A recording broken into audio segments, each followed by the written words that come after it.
$1.87. That was all. And 60 cents of it was in pennies. Pennies saved 1 and 2 at a time by bulldozing the grocer and the vegetable man and the butcher until one's cheeks burned with the silent imputation of parsimony that such close dealing implied. 3 times Della counted it. $1.87. And the next day would be Christmas.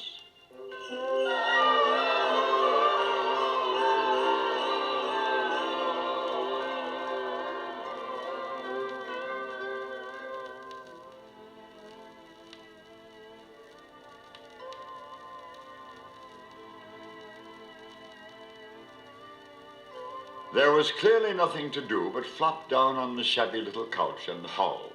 So Della did it, which instigates the moral reflection that life is made up of sobs, sniffles, and smiles, with sniffles predominating. While the mistress of the home is gradually subsiding from the first stage to the second, take a look at the home. A furnished flat at $8 per week. It did not exactly beg a description, but it certainly had that word on the lookout for the mendicancy squad. In the vestibule below was a letter box into which no letter would go, and an electric button from which no mortal finger could coax a ring. Also appertaining thereunto was a card bearing the name Mr. James Dillingham Young.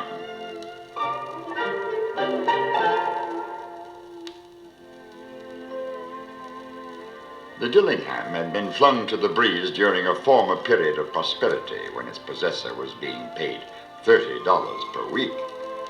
Now, when the income was shrunk to $20, the letters of Dillingham looked blurred as though they were thinking seriously of contracting to a modest and unassuming D. But whenever Mr. James Dillingham Young came home and reached his flat above, he was called Jim and greatly hugged by Mrs. James Dillingham Young, already introduced to you as Della, which is all very good.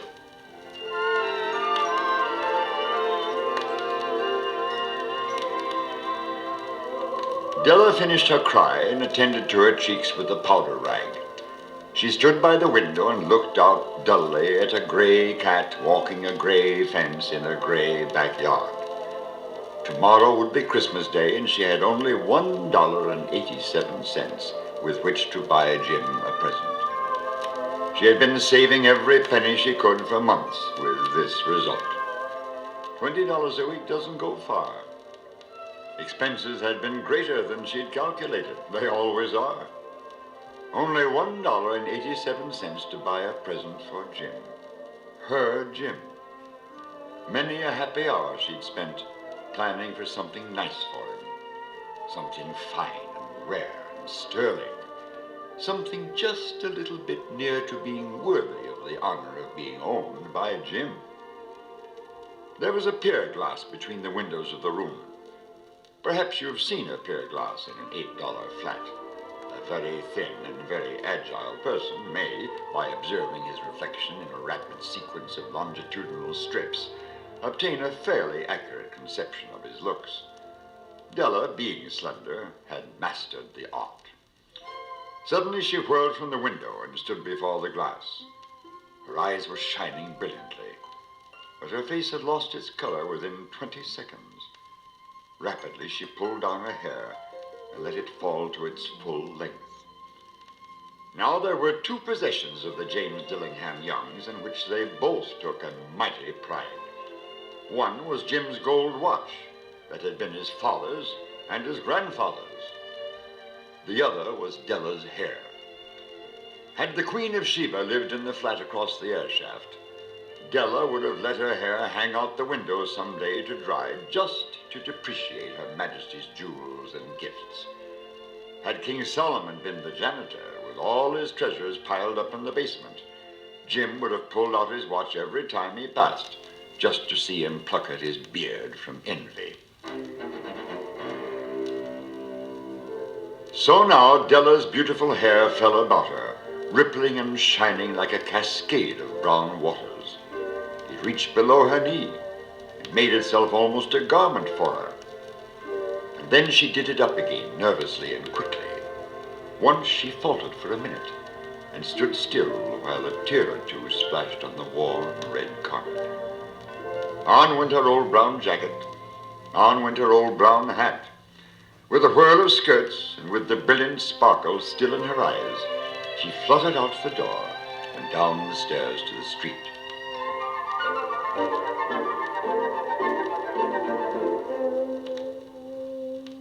Where she stopped, the sign read, Madame Sophronie, hair goods of all kinds. One flight up Della ran and collected herself panting.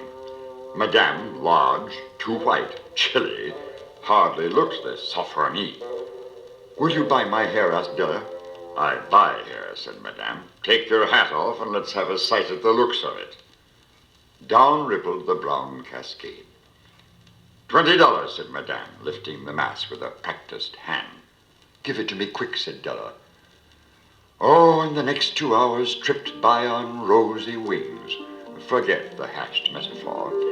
She was ransacking the stores for Jim's present.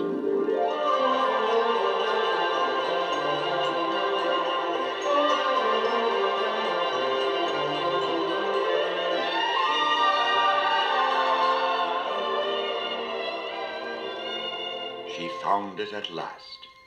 It surely had been made for Jim and no one else. There was no other like it in any of the stores, and she turned all of them inside out. It was a platinum fob chain, simple and chaste in design, properly proclaiming its value by substance alone and not by meretricious ornamentation, as all good things should do. It was even worthy of the watch. As soon as she saw it, she knew that it must be Jim's. It was like him. Quietness and value. The description applied to both. $21 they took from her for it, and she hurried home with the 87 cents. With that chain on his watch, Jim might be properly anxious about the time in any company.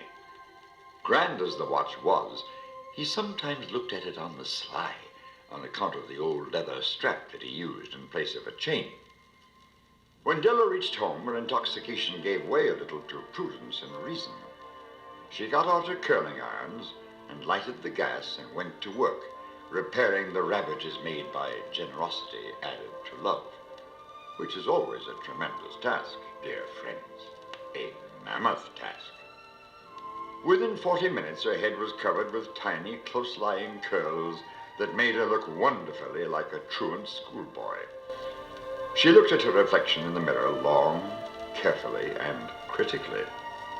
If Jim doesn't kill me, she said to herself, before he takes a second look at me, he'll say I look like a Coney Island chorus girl. But what could I do? Oh, what could I do with $1.87? At 7 o'clock, the coffee was made, and the frying pan was on the back of the stove, hot and ready to cook the chops. Jim was never late. Della doubled the fob chain in her hand and sat on the corner of the table near the door that he always entered. Then she heard his step on the stair, way down on the first flight, and she turned white for just a moment. She had a habit of saying little silent prayers about the simplest everyday things, and now she whispered, "Please, God, make him think I am still pretty." The door opened and Jim stepped in and closed it. He looked thin and very serious.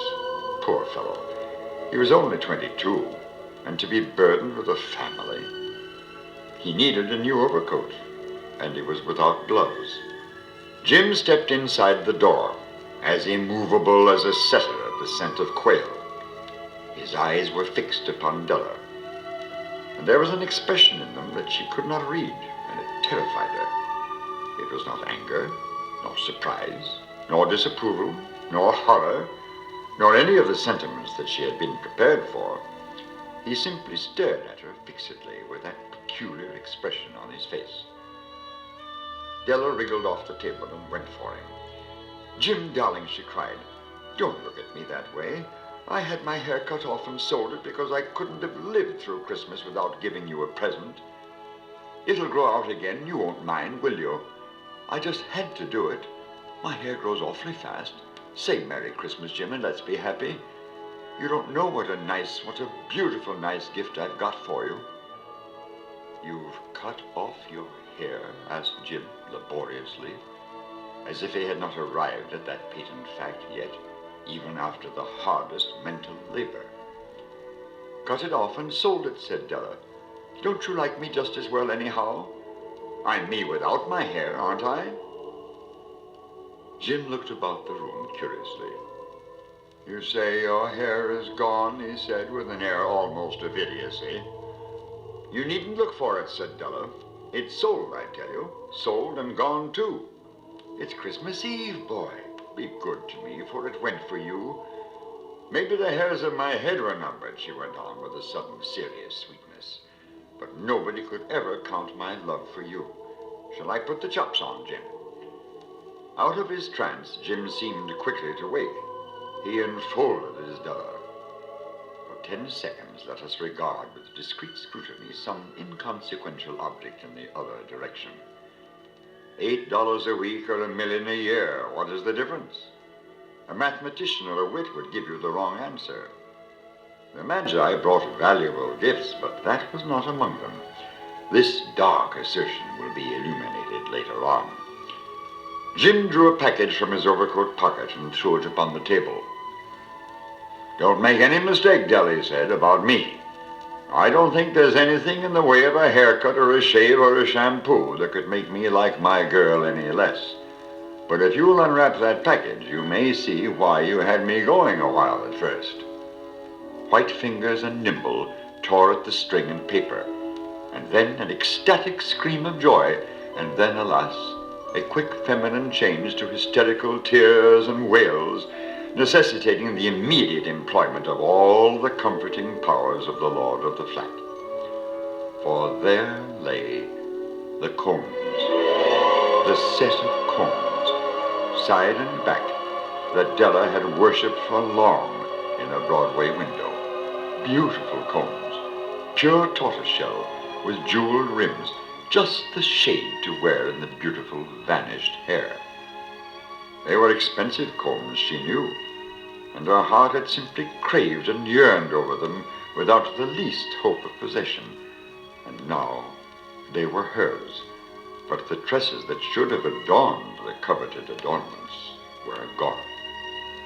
But she hugged them to her bosom, and at length she was able to look up with dim eyes and a smile and say, My hair grows so fast, Jim. And then Della leaped up like a little singed cat and cried, Oh, oh! Jim had not yet seen his beautiful present. She held it out to him eagerly upon her open palm. The dull, precious metal seemed to flash with the reflection of her bright and ardent spirit. Isn't it a dandy, Jim? I hunted all over town to find it. You'll have to look at the time 100 times a day now. Give me a watch. I want to see how it looks on it. Instead of obeying, Jim tumbled down on the couch and put his hands under the back of his head and smiled. Dell, said he, let's put our Christmas presents away and keep them a while. They're too nice to use just at present. I sold the watch to get the money to buy your combs. And now suppose you put the chops on. The Magi, as you know, were wise men, wonderfully wise men, who brought gifts to the babe in the manger. They invented the art of giving Christmas presents. Being wise, their gifts were no doubt wise ones, possibly bearing the privilege of exchange in case of duplication. And here I have lamely related to you the uneventful chronicle of two foolish children in a flat, who most unwisely sacrificed for each other the greatest treasures of their house. But in a last word to the wise of these days, let it be said that of all who give gifts, these two were the wisest. Of all who give and receive gifts, such as they are wisest. Everywhere they are wisest. They are the Magi.